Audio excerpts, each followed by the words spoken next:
ರಾಮಾಯಣದಲ್ಲಿ ರಾವಣ ಸೀತೆನ ಅಪಹರಿಸ್ಕೊಂಡು ಬಂದು ಲಂಕೆಯಲ್ಲಿ ಇಟ್ಕೊತಾನೆ.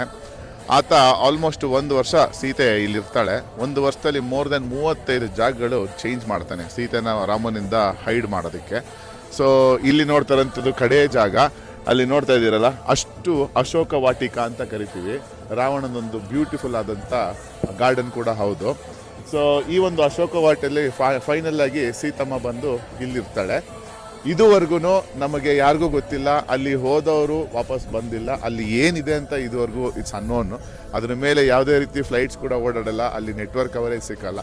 ಆದರೆ ಬಿಲೀಫ್ ಇದೆ, ಅಲ್ಲಿ ಒಂದು ಬ್ಯೂಟಿಫುಲ್ ಗಾರ್ಡನ್ ಇದೆ, ಫಾಲ್ಸ್ ಇದೆ. ಸೊ ಇವೆಲ್ಲ ಇಲ್ಲಿ ಲೋಕಲ್ಸ್ ಅವರು ಹೇಳುವಂಥ ಸ್ಟೋರಿ ಕೇಳ್ಕೊಳ್ಳೋಕ್ಕೆ ತುಂಬ ಚೆನ್ನಾಗಿದೆ. ಹಾಗೂ ಈ ಒಂದು ಸ್ಥಳ ಬಂದು ಅಗ್ನಿ ಪರೀಕ್ಷೆ, ಸೀತಮ್ಮ ಅಗ್ನಿ ಪರೀಕ್ಷೆ ಮಾಡಿದಂಥ ಒಂದು ಜಾಗ. ತುಂಬ ಬ್ಯೂಟಿಫುಲ್ ಆಗಿದೆ ರಾಮಾಯಣ ಟ್ರಯಲ್ ಟೂರು. ನೀವು ನೋಡಲೇಬೇಕಾದಂಥ ಜಾಗ. ಬನ್ನಿ ಶ್ರೀಲಂಕಾಗೆ ಹೋಗೋಣ. ನೆಕ್ಸ್ಟ್ ಕಮಿಂಗ್ ಡೇಟ್ಸು ಹಾಗೂ ಪ್ರೈಸಸ್ ಕೆಳಗಡೆ ಮೆನ್ಷನ್ ಮಾಡಿರ್ತೀನಿ. Make sure you block your seats. Thank you very much.